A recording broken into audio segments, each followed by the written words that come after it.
Bismillahirrahmanirrahim. On va poursuivre le chapitre 1. Donc, on va faire la deuxième partie du chapitre 1, l'aperçu général sur la rhéologie des géomatériaux en général. Donc, on a fait une petite c'est-à-dire une définition de la rhéologie et un petit rappel sur le MMC, la mécanique des milieux continus, c'est-à-dire je vous conseille de réviser vos cours de l'année passée. Je vous ai mis même support bien sûr la plateforme un fichier avec des exercices résolus donc pour rafraîchir la mémoire. Donc je vous conseille de les faire pour mieux comprendre la rhéologie. Donc on s'est arrêté sur ce slide. La théorie unidimensionnelle des modèles analogiques considère un état de contrainte de cisaillement simple appliqué à un matériau cubique. Donc ce qui est c'est-à-dire en entrée discontinue, c'est la forme initiale. Donc après l'application de la contrainte de cisaillement sigma N2, vous remarquez qu'il y a une déformation. Donc c'est une petite déformation gamma N2. Donc c'est une déformation transversale. Donc lorsqu'on applique une contrainte transversale, on aura une déformation transversale. Donc sigma N2, on peut l'appeler tau N2, c'est-à-dire c'est une contrainte de cisaillement. Le matériau obéit à la loi de Hooke isotropique. Donc en général, vous connaissez tous la loi de Hooke. On écrivait sigma, donc l'écriture la plus simple, c'est l'équation d'une droite. Sigma égale à E fois epsilon. Mais l'écriture sous forme tensorielle, ou bien chaque composante du tenseur de la contrainte égale à quoi? Égale à au coefficient lambda. Lambda et mu, c'est les coefficients de la mue. Donc, fois epsilon k, donc epsilon c'est la déformation. Le k, donc c'est les composantes diagonales. Et le delta ij, c'est les composantes du vecteur identité. Plus le 2 fois mu, fois epsilon ij, fois epsilon, la composante ij. Donc, si je cherche la composante, par exemple, sigma n2, donc je vais appliquer ici epsilon 1, 2. 2, 3, 2, 3, la même chose. Mais même pour le delta ij. Mais le delta ij identique, donc c'est 1, 1. Mais pour le 1, c'est-à-dire dans la diagonale, et les autres composantes sont nulles. C'est ça l'identique. Et on a le epsilon kk, c'est les diagonales, donc les composantes diagonales de la matrice ou bien du tenseur de déformation. Donc, par exemple, pour la composante sigma N2, on a égal à G fois le gamma N2. Si on applique ça, on aura cette écriture. Parce que c'est-à-dire si on revient aux formules que je vous ai données la fois passée, pour les formules, les coefficients, les relations entre les coefficients, donc on aura une relation entre le G, le E, le lambda, le mu et le nu. Donc, on pourra avoir cette écriture la plus simple. Donc, dans notre cas de contrainte, surtout. Mais ça, c'est un cas général. Dans chaque cas, on va c'est-à-dire appliquer cette formule pour avoir l'écriture du cas, c'est-à-dire considéré. Dans la représentation graphique, donc on aura cette représentation puisque c'est donc elle est analogique à une équation de droite. Donc on a le G, sigma N2 égale à G fois gamma N2. Donc le G, c'est quoi? C'est la pente. La même chose, c'est-à-dire si je fais sigma N2 avec le gamma ou bien sigma avec le epsilon. C'est une déformation. Donc c'est la courbe contrainte déformation. Donc on aura quoi? On aura le G, c'est la pente de la droite. Et là, c'est l'état de contrainte qu'on a. Donc c'est un cisaillement. Donc l'expression sigma N2 égale à G fois gamma N2, elle est similaire à quoi? Donc je vous ai dit qu'elle est similaire à une équation de droite. Ils l'ont simulée à l'équation de qu'est-ce que ça veut dire c'est-à-dire vous vous souvenez de l'année passée qu'on a fait l'analyse matricielle des structures, qu'est-ce qu'on a écrit? On avait écrit que le F, si on applique une force à un ressort, vous remarquez ici avec ce ressort qu'il a une rigidité de K, donc on aura un petit déplacement delta. Donc la liaison entre la force appliquée et le delta, c'est le K, c'est la pente, la même chose. Donc on a une analogie, donc une similarité entre ces deux équations. Donc l'adoption, c'est pour cette raison qu'on a adopté le ressort linéaire comme un modèle analogique du comportement élastique simple. Donc c'est pour cette raison qu'on a fait, c'est ça, c'est-à-dire à partir de ce point, donc c'est le point de départ pour vous, pour faire la similarité, donc avec d'un phénomène à un autre, comment le simplifier pour pouvoir appliquer toutes les notions de rhéologie sur ce phénomène. Par exemple, vous, en tant que géotechnicien, vous allez, c'est-à-dire définir ou bien vous allez étudier des phénomènes réels, un glissement des terrains et tout. Donc, comment faire? Donc, il faut toujours simplifier, il faut toujours trouver la similarité de ce phénomène pour le simplifier, c'est-à-dire pour physiquement et pouvoir lui appliquer les théories, c'est-à-dire mathématiques, physiques, de rhéologie, de MMC, pour le modéliser. Donc, c'est ça l'objectif de l'étude, bien de ce cours de rhéologie. Donc, c'est pour simplifier les phénomènes réels et pouvoir les modéliser, donc pour définir ou bien pour trouver des solutions de ce phénomène, par exemple, comme le glissement de terrain, c'est-à-dire quelque chose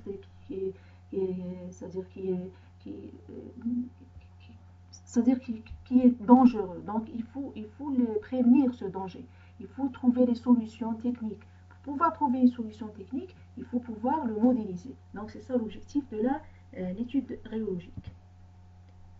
Considérons maintenant que la réponse du cube est un écoulement visqueux. Donc, par exemple, si je considère que ce n'est pas élastique, mais il a un comportement visqueux. Donc, lorsque je dis toujours, il faut toujours mettre à vos têtes que lorsque je parle de viscosité, donc il y a l'intervention du temps. Donc, la déformation, elle est proportionnelle au temps. C'est-à-dire, il intervient le temps t. C'est pour cette raison qu'on l'écrit de cette façon. Donc, la formule précédente, elle devient telle celle-là. Donc, sigma 1,2 égale à mu étoile fois gamma prime N2, où le mu étoile est le coefficient de viscosité. Donc, c'est un nouveau coefficient. On peut l'appeler état aussi. Donc, on a le mu étoile, donc noté dans la littérature état. Donc, vous trouvez le mu étoile ou bien le état et le sigma prime. C'est quoi? C'est la dérivée de sigma, plutôt le gamma prime, c'est la dérivée de gamma par rapport au temps. C'est la vitesse de déformation. Donc, on aura cette écriture la plus simple, les mieux. Donc, sigma N2 égale à état fois gamma prime N2. C'est la dérivée de la déformation par rapport au temps. Dont la représentation graphique est celle-là. Donc, on aura, c'est la même chose, presque. Donc, c'est presque une équation de droite, mais c'est cette fois-ci en fonction de gamma prime et non pas gamma. Donc, il faut bien, c'est-à-dire préciser. Lorsqu'on a un comportement élastique, on aura le sigma 1,2 égale à G fois gamma 1,2. Et si on a un comportement visqueux, donc on aura cette écriture, le gamma prime. Donc, c'est la vitesse de déformation et non pas la déformation. Parce que, c'est-à-dire, lorsqu'on a un comportement visqueux, donc la déformation, elle évolue avec le temps. Il y a une évolution. Donc, c'est pour cette raison qu'il faut intervenir le temps dans le comportement visqueux. Cette expression, elle est similaire à quoi? Donc, la même chose, elle est similaire à F égale à état fois delta prime. Donc, l'adoption de l'amortisseur. Donc, on aura ça. C'est le coefficient d'amortissement. Donc, c'est comme modèle analogique de la viscosité linéaire. Pourquoi on dit toujours linéaire? Parce que c'est une équation de droite. En général, on ne trouve pas, c'est-à-dire des comportements purement linéaires dans la nature et un comportement purement visqueux ou bien purement élastique, mais il y a toujours un mélange ou bien une combinaison entre plusieurs comportements dans la réalité, mais il faut toujours, c'est-à-dire commencer par les comportements les plus simples et ensuite on va les mélanger pour avoir plusieurs comportements pour un seul phénomène. Donc on passe au modèle, je vais revenir sur ce slide. Donc vous remarquez ici que ça c'est la figure ou bien c'est-à-dire l'analogie, comment, c'est-à-dire on dessine, comment on le trace. Donc ça c'est pour l'amortisseur ou bien la viscosité. Donc ça c'est le coefficient de viscosité état ou bien si vous vous souvenez dans la dynamique des sols on l'appelait coefficient d'amortissement. Donc c'est la même chose. Ça c'est-à-dire la simplification ou bien le schéma d'un c'est-à-dire comportement visqueux. Donc ça pour le comportement visqueux. Si on revient à l'élasticité, donc on avait ça, on avait le ressort. Donc pour le comportement élastique, on dessine le ressort. Pour un comportement visqueux, c'est un amortisseur ou bien un la viscosité. Ça, c'est la viscosité. Donc on a les deux. Donc on aura le F en fonction de delta. Normalement c'est delta prime. Et ici c'est le sigma en fonction de gamma prime. Donc je passe au modèle analogique. Donc, je vous ai fait la simplification, comment faire l'assimilation entre ce qui est réel et ce qui est théorique. Et maintenant on va commencer par faire bien comment on a fait les modèles analogiques. Donc les modèles analogiques sont des groupements d'éléments mécaniques dont les réponses à des sollicitations sont similaires à celles des matériaux. Donc c'est ce que je viens de vous dire. Ça c'est un groupement d'éléments mécaniques, par exemple comme le ressort, l'amortisseur et tout, c'est des éléments mécaniques. Donc c'est-à-dire on les regroupe, c'est-à-dire on essaie de faire, c'est-à-dire de nous rapprocher de la réalité. Par exemple, on a un comportement élastique ou bien viscoélastique. Si je parle de viscoélastique, c'est-à-dire que j'ai la viscosité et j'ai l'allongement. Par exemple, la viscosité et l'élasticité. Donc, on aura quoi? On aura pour la viscosité un amortisseur, et on aura pour l'élasticité un ressort. Donc, on va les regrouper. Mais comment les regrouper? Est-ce qu'ils sont parallèles? Est-ce qu'ils sont, c'est-à-dire alignés en série? Donc, c'est ça, c'est-à-dire il y a une différence. Donc, c'est ça les modèles analogiques qu'on va, c'est-à-dire entamer. Ils sont souvent utilisés à des fins didactiques, c'est-à-dire pour un enseignement, pour donner une image concrète des équations de comportement. Donc, l'analogie se limite là et ne porte en aucun cas sur les mécanismes physiques eux-mêmes. Donc, c'est l'analogie, c'est juste pour faire, c'est-à-dire avoir une idée du comportement seulement. Mais après, c'est-à-dire les équations et tout, c'est autre chose. Donc les éléments les plus utilisés sont les suivants. Donc le ressort qui schématise l'élasticité linéaire, c'est ce que je viens de vous dire. Donc on a un ressort, on a l'application de la contrainte. Donc si je dis appliquer une force, donc c'est une contrainte parce qu'elle est appliquée sur une surface. Donc on aura la contrainte et on aura quoi? On aura une déformation epsilon.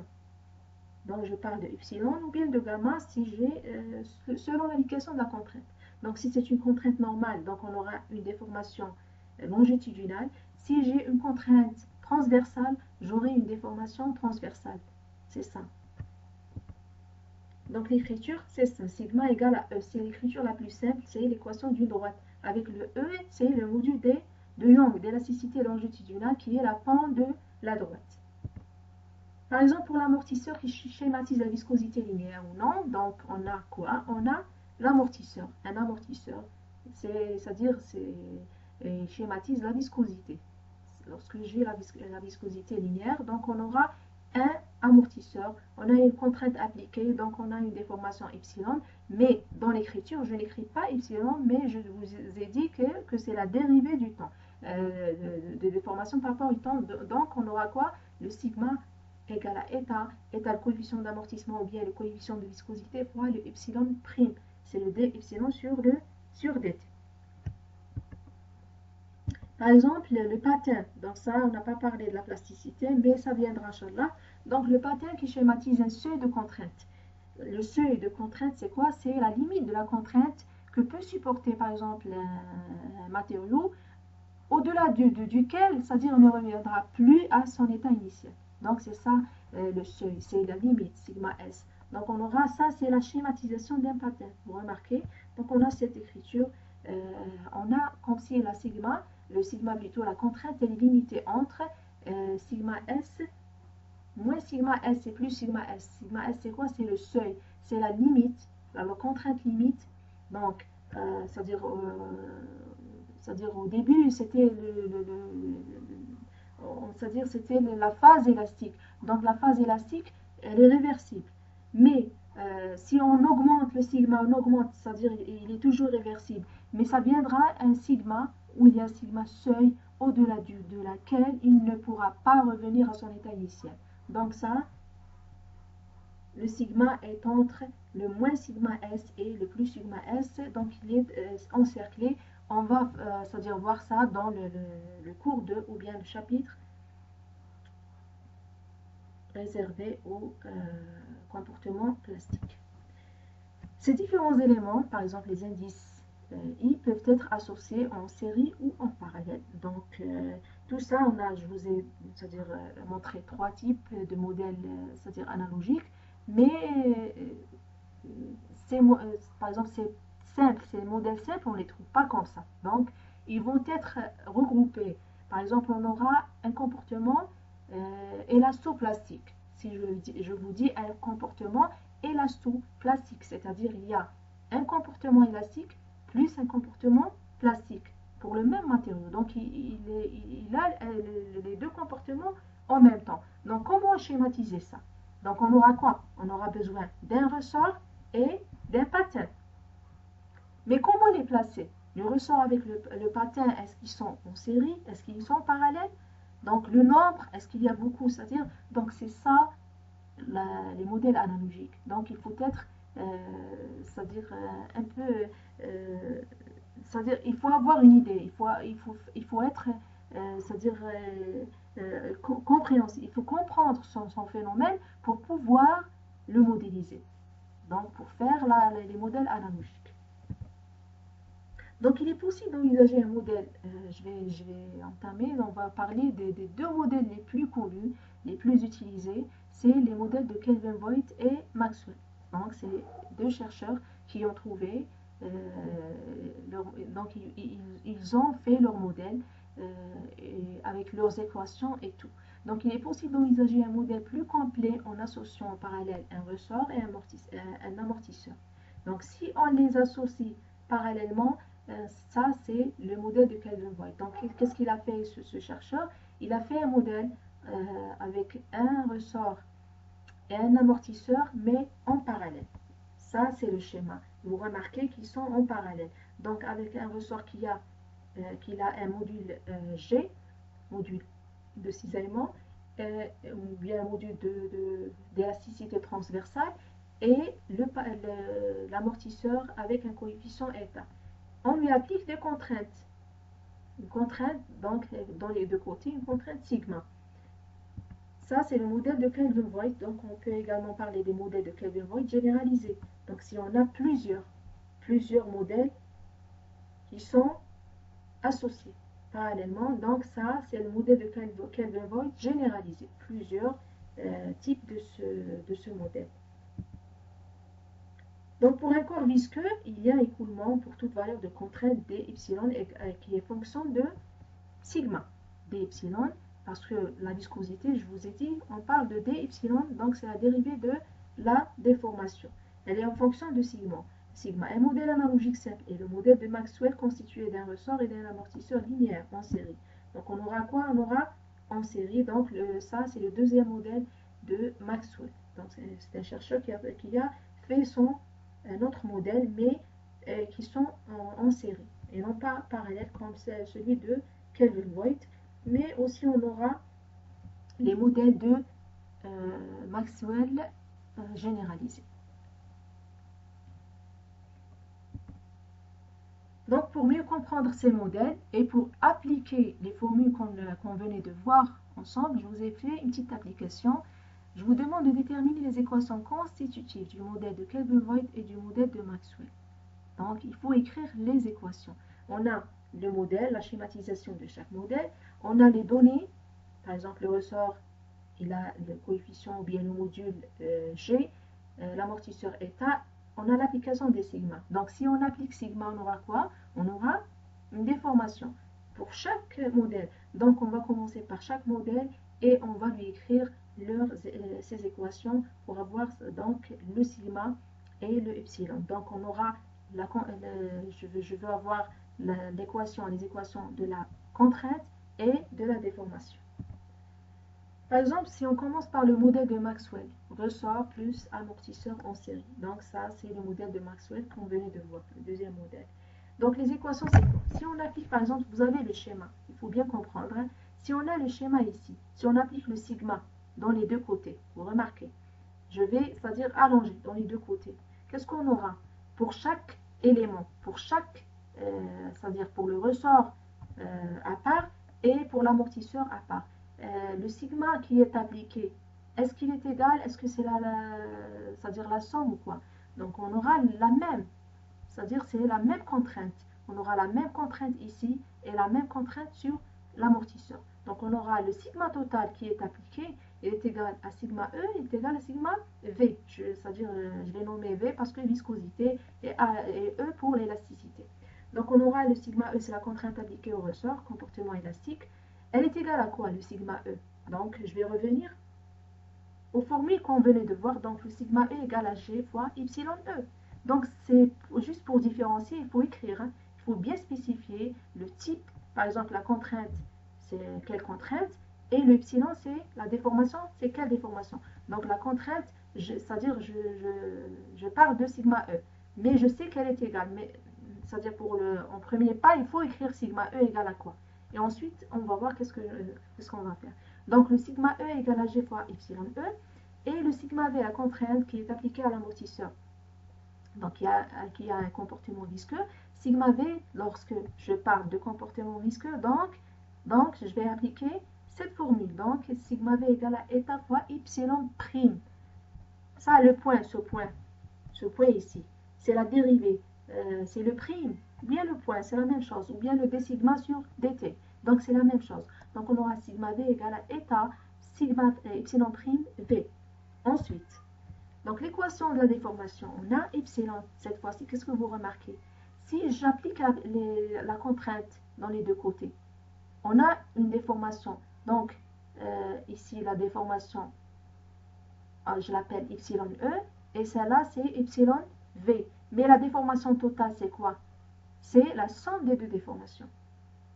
Ce matériau, donc la déformation du matériau qui a ce comportement viscoélastique, parce que la viscosité et l'élasticité, donc c'est un comportement viscoélastique. Donc c'est la somme des deux déformations. Donc on aura cette écriture, je peux écrire ça, le epsilon égale epsilon E plus epsilon V. Donc epsilon c'est la déformation du ressort et epsilon V c'est la déformation de l'amortisseur. Qu'est-ce que j'aurai? Donc à partir de la somme des deux déformations, je vais dériver. Je vais dériver les deux côtés. Donc, si on a le epsilon égale à epsilon E plus epsilon V, donc epsilon prime égale epsilon prime E plus epsilon prime V. J'ai dérivé les deux côtés par rapport au temps. C'est ça. Je n'ai rien fait de plus. Donc, je vais c'est-à-dire extraire ce que je veux. Donc, je veux avoir les epsilon prime E et le epsilon prime V pour les remplacer ici. Donc, epsilon prime E, je peux l'avoir d'où? De la formule 2. Je vais revenir à la formule, cette équation. Donc, j'aurai quoi? Epsilon E égale sigma E sur G. Donc, epsilon prime E égale à quoi? Égale sigma prime E sur G. Donc, je l'ai appliqué. Et 3, j'aurai quoi? J'aurai epsilon prime V égale à sigma V sur eta. Ok? Donc, je vais revenir. Qu'est-ce qu'on a? C'est-à-dire, on a extrait le sigma prime, epsilon prime E, et on a extrait le epsilon prime V. Et on a aussi le sigma E égale à sigma V égale à sigma. Donc je vais appliquer, je vais écrire directement sigma.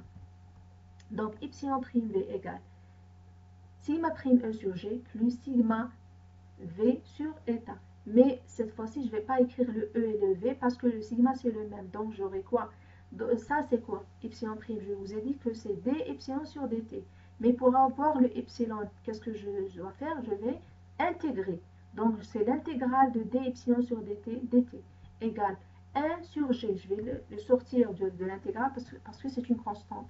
Donc c'est 1 sur g, l'intégrale de d sigma sur dt plus 1 sur eta l'intégrale de sigma dt. Donc si j'intègre les deux côtés, j'aurai quoi? Donc l'intégrale de d sigma sur dt c'est epsilon directement. Donc égal à sigma 0 sur g, parce que si j'intègre, donc c'est-à-dire je vais avoir une constante. Donc je vais appeler sigma 0, c'est-à-dire initiale. Donc j'aurai sigma 0 sur g plus sigma 0 sur eta fois t, parce que l'intégrale de 1 sigma dt, c'est sigma fois t. Donc, j'aurai la formule de sigma. Donc, j'ai pu avoir le epsilon et le sigma. J'ai dit que le sigma, c'est sigma E égale à sigma V, donc c'est donné. Et le tous